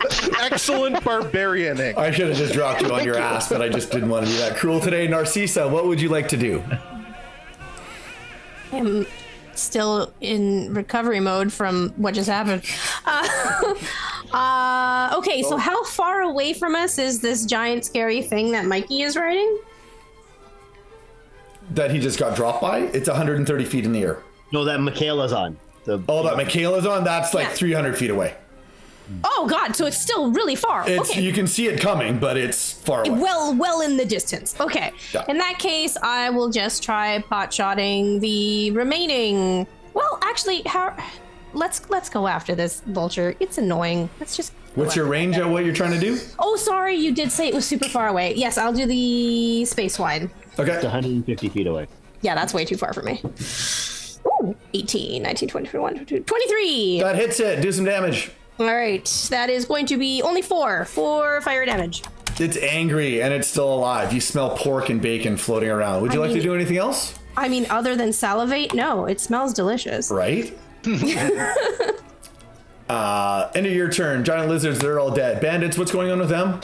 They are blinded, unfortunately. They're blinded, so they're screaming at the top of their stuff. That is the end of that. So, okay, so to get back to the circle, everybody. At the end of the round, Michaela fires the ballista. Okay, so that spaceship cruises in to about 150 feet away as its movement. Michaela then fires the ballista. A 3-foot long piece of barbed steel screams through the air with frightening precision, going through one of the Clamp Combine members and pinning it. She yells, "Kill them all!" as her lackeys scramble to reload. The Clamp Combine's reinforcements finally arrive. They file out of their carriages and lay down a volley of suppressing fire from their crossbows. You see the Kyriakis' forces being picked off one by one. A sudden fog billows over the docks, shrouding everything in a thick cloud of steam. You hear the loud mechanical roar of something nearby, and a voice yells at you, Get on board, quickly! There are too many of them! You stumble towards the light in the fog and feel hands pulling you inside. You find yourself in a well-lit chamber dominated by a monstrous boiler that's sending clouds of steam whistling into space and machinery filled with levers, gadgets, and dials of unclear purposes. Before you know what is happening, the floor under you lurches as you look back and turn the way you came, and you can see the Rock of the Brawl shrinking rapidly behind you. You have realized that you're inside of a carriage now, away from the docks, being sent off into space. When you explore the carriage, you realize that the interior of the locomotive is much larger on the inside than you had imagined, and that it is made of some dark metals panels with ever-living wood. The arcane machinery is covered with faintly glowing screens and gauges, and the consoles are dotted with buttons labeling in an undeciphered script. These mechanisms thrum with power, and when you look up, You discover the rhinestones, similar to the one on the emblems, adorning the ceiling, from them just worn and crackled. Yet there are others that are still pulsing with a vague silvery light. As you gaze out the windows of the carriage, the Rock of Brawl is now a tiny speck. The Clamp Combine surviving agents heave a collective sigh of relief as the vessel approaches the edge of the realm space. You have evaded the Kyriakis for now. Agent Trost approaches and says, Thank you for your service. Eliza comes and gives you a big hug. We are on the cusp of discovering a great secret, and hope you are all willing to work together to unravel the mysteries of this vessel. Please join us. As she takes out 5 sacks and hands them to each of you, opening them up and showing you 250 gold pieces each. Nice. Nice. She doesn't throw them at us? Come on, I'm right? disappointed. Look, when they were thrown, they were rocks. I'm happy about this. As she hands you all, she says, Thank you, and please enjoy yourself on the steam train of life, or whatever they're going to call it.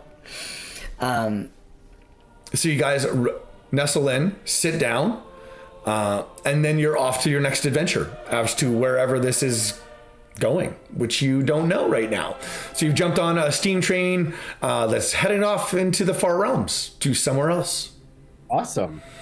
And that concludes our adventure today. Is that what was being conjured by the people on the? Okay. The comet coming in, all of a sudden this big locomotive. It was a train. You all jump on the train takes you off. What? I have a question. Yeah. What did we originally come to this place for? Because we got derailed from our original purpose of coming to this town. We're just adventurers, I think. Derailed, we're on a train. I feel like we were coming for like a baby shower, and like we'll just never make it in time. Nope. Gender reveal party? We were like, this is way more interesting. Purple, what gender is that? As I said in the opening, you're an existing venture party who is off, and then all of a sudden this person comes up to you, throws a lockbox at you, and away you go. There you go. Here, we'll do some rewards for everybody. Because I'm glad I had that monster drop me, or I would have been stuck there while you guys buggered off on the magic train. I wasn't sure how I was going to play that, in all honesty. Yeah. Because I'm like, I should just grab him and take him up, and let's see what happens. No, that's a good plan. Believe me, I've done it as a DM more than once, and players hate it, but it's what the monsters would do. It makes perfect sense. It's great. Yeah. Here, we'll show you the Players love it when you do that. Yeah, we don't want to play against stupid foes. No, that's boring. Speak for yourself. So everyone gets these as character rewards. I flashed it up in here, so you get a garden emblem. You get to keep that. A masquerade tattoo. Oh yeah. Eliza had one of those. She was gonna give it to you, but you guys screwed off too quickly, and she was too emotionally drained by finding out that her father was killed. Seems legit. Yeah. Smoke powder charges you can have. Potion of greater healing, you never found that, but that's fine. And the potion with 3 X's on it that you kind of kept around is a potion of giant strength. Oh, Amazing. nice. And those are Can I your please rewards. have that one? So it's not an aphrodisiac. Yeah, you can totally get the Hill Giant Strength right now. So as consumables, according to Adventures League, everybody gets one because you didn't use it for the adventure. Nice. Same thing with the masquerade tattoo. Everybody gets one because you didn't use it during the adventure. And same thing with the guardian emblem. Everybody gets one because you didn't use it during the adventure. I managed to collect 250 gold pieces from the closet, and as payment on the train, I will divide it evenly between the party, which is another 50 gold pieces each. Yeah. And let's see, is there anything else? No, you have all of that reward stuff. I'm pretty sure you have all this reward stuff too. Yeah, because it's a blank. Character rewards. Advancement, obviously you get a level. Yeah. There's the gold that you had, just to show you guys that I wasn't kind of fudging. You could find a pistol. If that's something that you guys do want, you can take a pistol. which are legal, but not a lot. It's basically a short bow. You know what? I'll take the pistol. That seems like something Fingers would be interested in. Yeah, it is fun. There are a stat block for it. I can share it with you if you need to. I have it somewhere, I'm sure. Yeah. They're only found in Spelljammer Adventures too, which is kind of fun. Oh, I thought they were in Dragon Heist, or is it different from the Dragon Heist pistol? Different. Okay. So you can get them in here in any a lot of Spelljammer Adventures. You will never find a +1 or +2 pistol or musket. The trick is getting +1 ammo. Yeah. right? That's kind of the trick around that. That makes sense. But otherwise, this adventure, so this is part 1, obviously, in an 8-part series. If your characters want to get dropped off on the Rock of Brawl, they're more than willing to kind of dump you off there. But otherwise, you're on the space flight to God knows where to find out the mysteries of this locomotive steam engine, the magic train that you're on. But that concludes it. Yeah, Amazing. that was great. Thank you. Thank you for running. That was fantastic. Okay, so everyone had a good time? Yes. Yeah. Awesome. Absolutely. So here's the second portion of our show, per se, quote unquote. What did you think of the adventure? How's that? Or what did you like about it, and what didn't you appreciate as much? Or give us some constructive feedback that we'd like to know. We go in turns, that way it's not everyone talking over everyone else. Yeah, that's a good plan. Okay, so Nestling, we'll start with you. Oh no.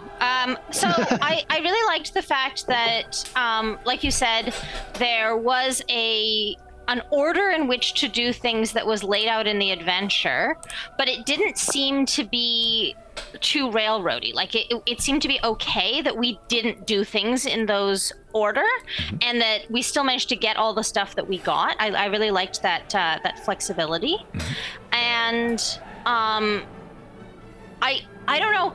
I don't know if we just happened to have handled it, but that last adventure, just seeing, like I said, 5 level 3 characters and enemy after enemy appearing. I don't know if it's like it was supposed to be harder and then maybe some of them would die and we would have to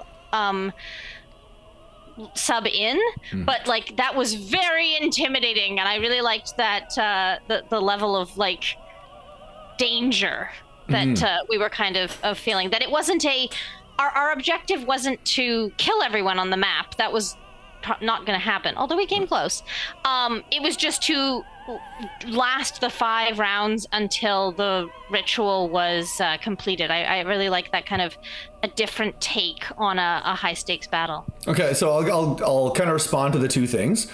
It's an open world. Right, so when you're saying it didn't matter where you were going, because it was a very open world. There were some key plots that you had to hit, but beyond that, in an open world, basically you just shift things around. So players find the information that they have or they need to find. Obviously, it's all about the keys. Right, there are places obviously that you did figure out that are almost red herrings. That are like, hey, go to the Mages Guild, and they're not going to really be able to, they're going to send you somewhere else. So there's a bunch of places like that in this adventure that are sending you to where you need to go, but I'm sure it can get frustrating after a while of, hey, Alamander, you're supposed to know about the spell charts. No, go see so-and-so. No, go see so-and-so. So it's kind of a wayward path on how to go. The one thing that so as for the combat at the last, it's actually supposed to be 10 rounds. Yeah. Oh, okay, I don't think we would have survived it. Well, and 10 rounds, more bad guys show up that I didn't even include. And for myself as a DM, 10 rounds of combat is way too much. Yeah. It gets too much real time. It's just way too much. When I'm showing up, there's no chance would have survived that. Yeah, exactly. 10 rounds? 10 rounds. So that's why I redid it. Just to do 5 rounds of combat, because I figured that was more than enough to get the gist of what we're doing and have a good battle. I thought 10 rounds would just be way too much, and it would just drag, right? Well, because in all honesty, if we weren't lucky enough to have a character that had a Staff of Woodlands and I didn't get good damage on my Shatter, like, we were dead. Those lizards luckily didn't get to do anything. So exactly. Which is fine if that's supposed to happen, but I'm just saying, like, if it's not supposed to happen, that many bad guys, 10 rounds, no matter how good your party is, you're all dead. Yeah, it makes it really tough for the DM to manage to make sure that you're not all dying on the dock. I mean, I almost died. I had like 4 hit points left, round 2. All right. If I didn't have the hit points that you get as a moon druid, I would have died too. Like, most things don't have almost 40 hit points at level 3. I want to go next because my point piggybacks on what we're talking about now. So what I really liked about this mod was that you weren't forced into combat for the sake of just having combat. You know what I mean? There was not until the end anyway. But that combat had a purpose. Yeah. Right? So like there was a reason why that combat was happening. If you would have just forced us to fight no matter what we said when we went into the underground hideout, whatever, then it's like, okay, now we don't have a choice. We have to have combat here. You know what I mean? But like I like that that we were able to do such a huge percentage of the module without having to do combat. And then because we weren't forced into it, we had opportunities to do really cute, fun, entertaining role play, which I find is my favorite part of D&D, right? So that's what I really liked about this mod, was that maybe it's just the way you run it. I don't know, because I haven't read it yet, but like it was so RP friendly that was my favorite thing. There's one.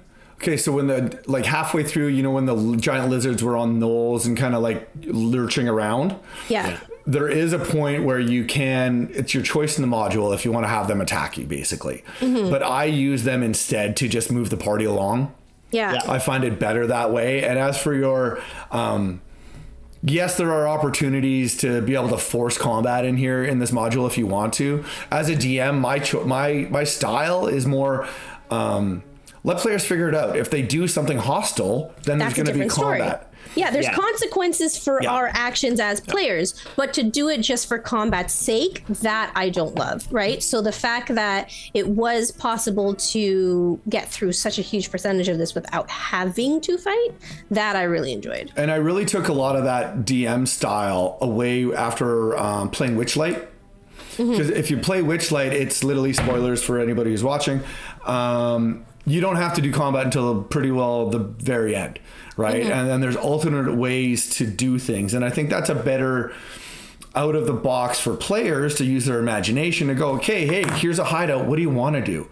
Yeah, you can just go barrel through the front and like start fighting things, but how much fun is that? And then how creative is that? Like that kind of gets boring for a lot of players at the same time. But the really good points where it's very open world that you don't have to fight everything. And I think that's something that other DMs and players should adopt as well, because it's very situational, right? Yeah. Like, again, if a player does something ridiculous that is going to definitely end in combat, yes, there are consequences for your behavior, and doing something ridiculous might end up threatening you. Yeah. But to just have combat for combat's sake and have no reason behind it, that drives me crazy. So I love that this one was like so good with that. And it made the storyline made sense to you all the way through? Yeah.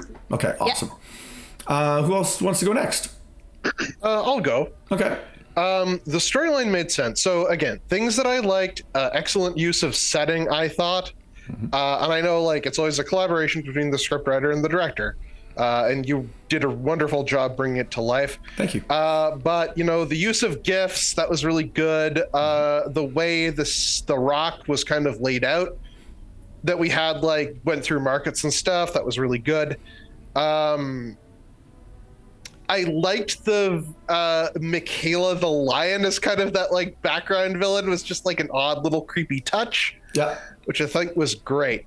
My major complaint is the second half of the investigation, I think could be cut entirely. When you have the 3 keys to either get directed to Ogma or to have the Combine there already able to tell you like what's inside of it, would have saved us a lot of time and would have, for me, taken completely out the most frustrating part of the adventure when we were like wandering around and just doing the double checks and everything like that. And partially that's our completionism.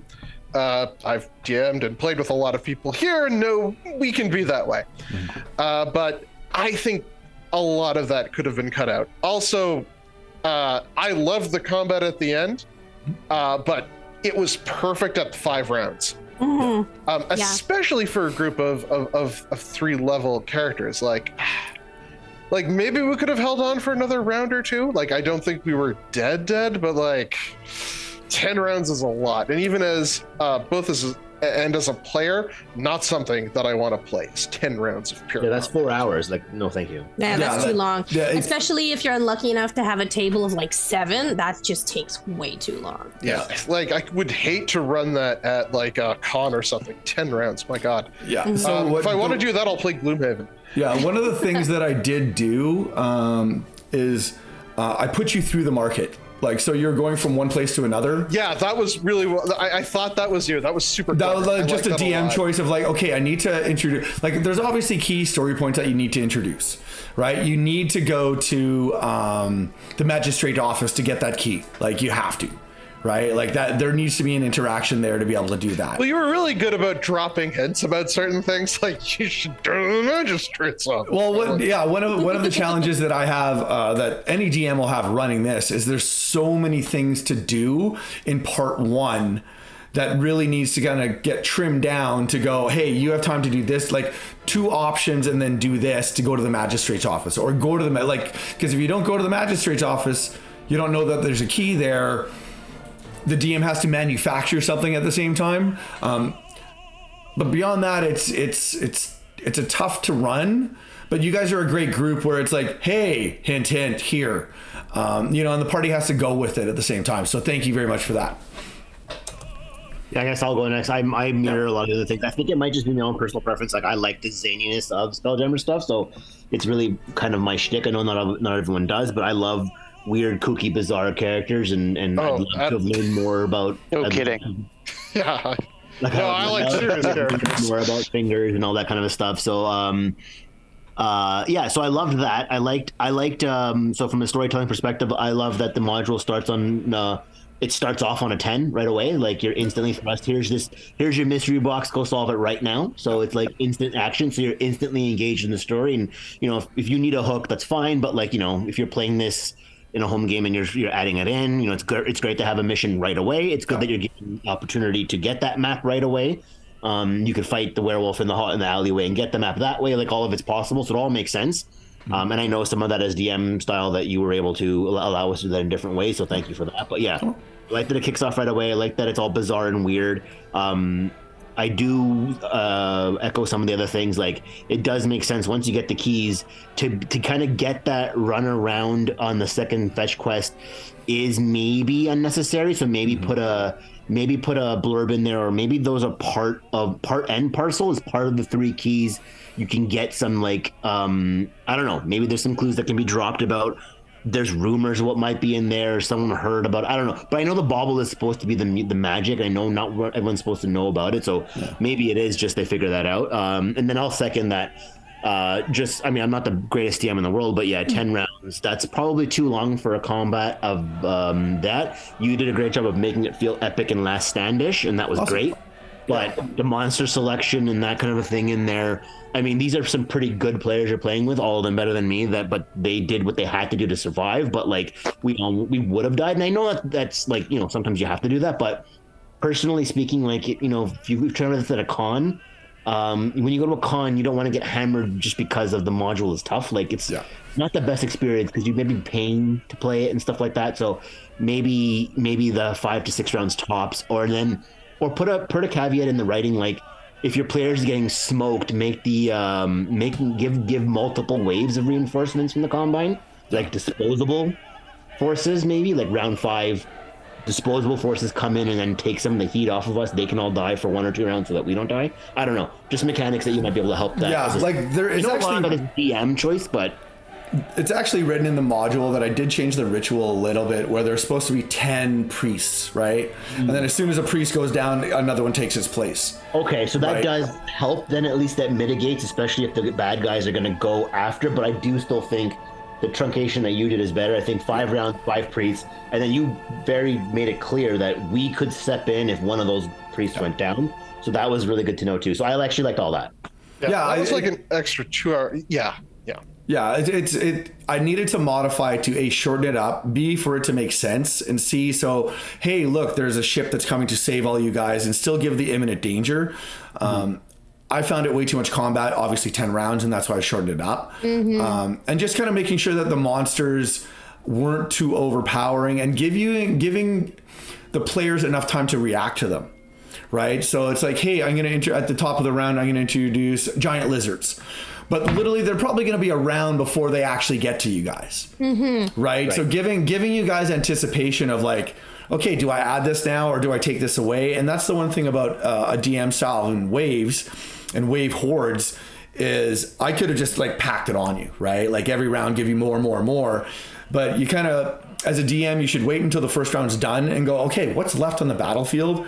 How are the players going? And my own plan was to make sure that you were fully rested before you had to deal with this whole battle, Could you imagine already having gone through a battle, losing half your resources, a bunch of hit points, and then going into the final battle like that? I think it would have been too daunting at that point.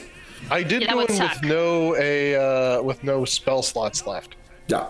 But I had used two like avoid combat encounters, so I consider those well spent. Yeah. And there's one other person that wants to give me some. That'd be me. Yeah. So a couple of notes. Sorry, I've been making notes as we've been going. So a lot of I want to just echo like everything that's been said. I agree with. So one of the questions I had was you talked about there was an encounter earlier where the riders on the lizards were coming through the city, and we opted to avoid that combat. Had we chosen to engage them at that time, would that have correlated to at the last encounter? There was a round where they did not show up. Like, was that the same riders? It's like, well, if you encounter them halfway through the module, they don't appear at the end. So you're fighting them either way, but if you choose to engage them earlier in the module, it actually makes the last encounter a little bit easier because there's a round of reprieve where those guys are simply not available to show up as a round of combatants. So that was one question I had. So no, short answer is no. So if in the way it's written in the module is the gnolls that are riding the giant lizards that you see in the alleyway are literally it's written in the module after you do 2 different places in part 1, which is like the market or the magistrate's office or anything like that. They come and find you and chase you to the next section. If you do kill them, it's kind of written that they have so many like members to their group and their gang that it's just meat grinder, keep throwing people at them. So that wouldn't have mitigated anything. Okay. I mean, so then for me, I'm glad that we as a group were able to avoid that, because that seems like to me like it's just a resource sink and a time sink that we would have had ample time to rest after. So I'm both happy and sad to hear that's how it came through. I do want to say that I like that for a lot of what we did, we chose to RP it, and it didn't result in combat, but it clearly could have had we chosen to do that. And that's partly because of the makeup of our party and the players that we're joining. Like you have to always consider that the party is going to show up and just be I want to kill all the monsters kind of party where nobody has the soft skills. Everyone's dumped the bottom 3 stats, and everyone's just I want to stab everything. Yeah. And so clearly the module. There were opportunities to do that, but I think players need to understand that anytime you choose to just fight your way through an encounter means that it's going to eat 30 minutes out of your time or 15 minutes of your time or 20 minutes of your time, however much. And so for every combat encounter you do, it sort of takes away from something else, which honestly at a con is usually the final battle, which usually means it's less exciting because what should have taken an hour, now we only have 25 minutes to do. So I'm glad that we were able to walk through some of those, and that's maybe some notes that could be put into the module to say like, encourage role play, encourage non-combat options to get past these. And again, you're not going to do that for every group, but I think if the DM is sort of nudge encouraging that, players will try. Like my character, again, he's the barbarian. He's got a low intelligence, low wisdom, low charisma, but he's trained in performance. So I wanted a chance to be able to do that, even though the roll was not great and I rolled crappy. It made sense for the character because it's like, well, I have training in this. I'm taking a stab at this. And I think that was good that you had allowed for that. Well, that's kind of part of my DM style too. Just of course. Let players do players. Yeah, and I think that's a combination of the players, the choices they make, and the DM's willingness to sort of go with it. To echo, I think something that Jess said at the beginning was that last encounter, because there were just so many monsters, if you have a party that doesn't have the ability to do area of effect magic, whether it be a shatter spell, a thunder wave, in this case, a wall of thorns, if you don't have something that can affect multiple guys with a single action, and you just put waves and waves of monsters, even if they only have 5 or 10 hit points, if you can't affect a lot of them at once, you're going to get overwhelmed. So again, I mean, most groups will have at least one guy that can do something like that, but some groups are going to do it a lot better than others. I think the DM needs to be able to accommodate, like almost like a note, like, attention DMs. As you introduce waves, there should never be more than X number of monsters on the board unless characters have blah, blah, blah. Again, it's kind of hard to be there is actually in the module there with this 10 rounds of encounters, there's a lot of guidance for good. DMs of the biggest thing is always just make sure that the players have multiple targets to hit. Perfect. Right. Love it. But it can be very overwhelming with an inexperienced DM that just attacks everybody and will, like kind of gets boring after a while. Like if you kind of play that style. Yeah, as someone who's been DMing for 30 years or more, this definitely seemed like the kind of module where a rookie DM would be in over their head, and you need a DM with a certain amount of experience to be able to do it. Number one, to be able to do it in the time slots is available, but number two, to be able to do it in a way that the players are going to enjoy it and feel like they've been in control and have a satisfactory ending, and it's not just we go here, we go here, we go here, and I hand wave it and you make it out at the end. So again, kudos to you. I think you did a fantastic job, and I think that speaks tremendously to your years of experience. Just a couple more quick points. I think that so the characters need to find those 3 keys to open the box.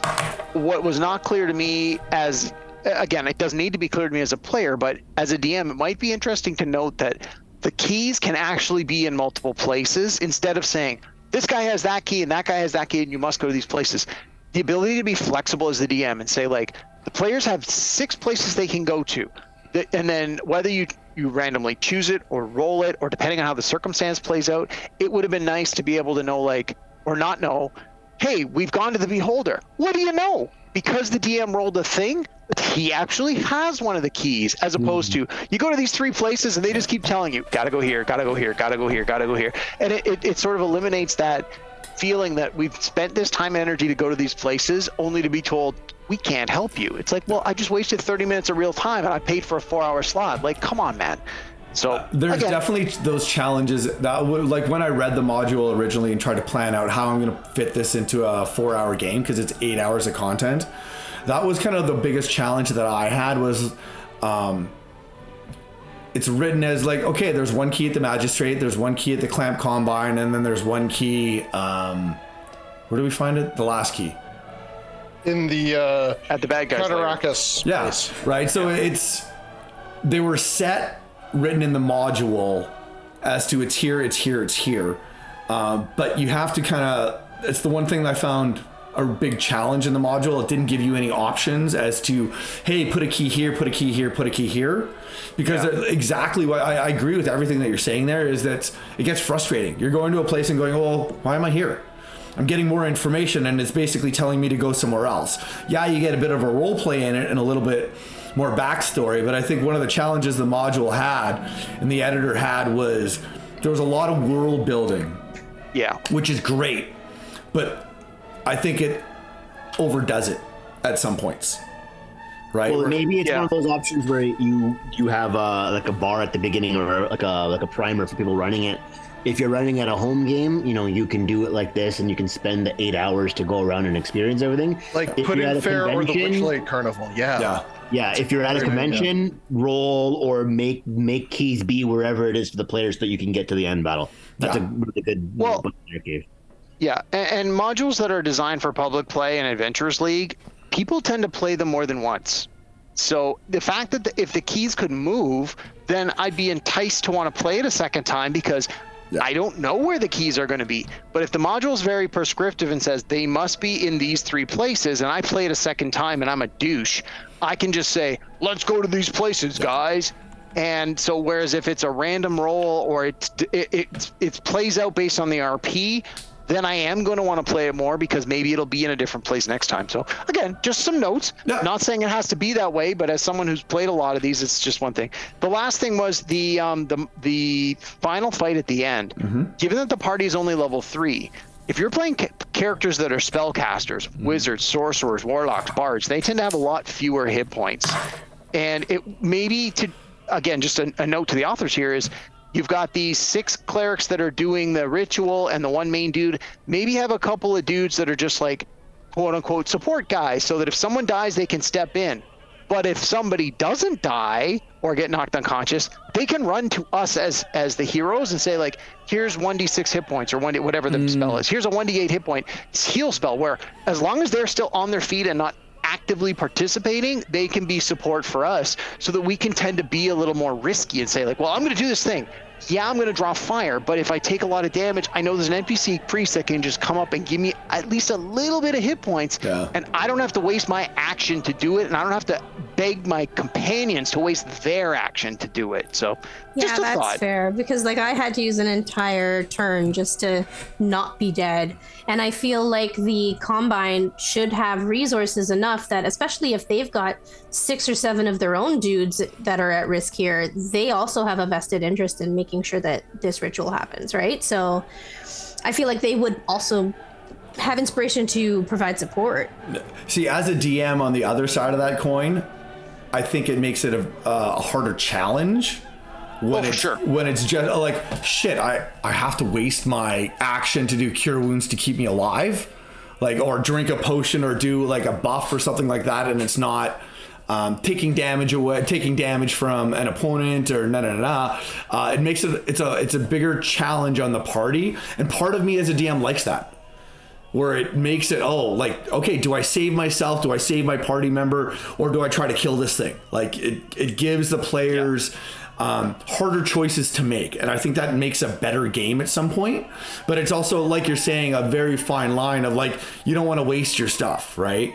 The one thing... For me, I think it was just that, like, maybe from the Combine's perspective, it kind of makes it feel like this isn't really that important to them, because why are they sending us to do all this for them? Why aren't they giving us more support to make sure that this happens through? Like, is this not a priority to them at all? Because like, they don't even know us. They're like, here, go do this really important thing. It's like, oh, okay, I came here for a baby shower. Like, I don't know why I'm here. Yeah, hey, we'll take the box and run around the city and be a distraction for all of you. Go to the docks and go to the Slaughterfest meat grinder and let's see what happens.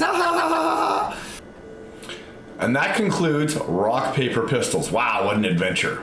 The next interview, I interviewed Douglas Bushong, who's the writer and creator to The Little Wish, which will be our next feature module. He's also the artist for Rock, Paper, Pistols. Then we follow up Douglas's Q&A with live gameplay of his adventure, The Little Wish. Thanks again for joining us on the Dungeon Master Academy series, Mastering the Realms. I'm Dungeon Master Jeff. Peace out.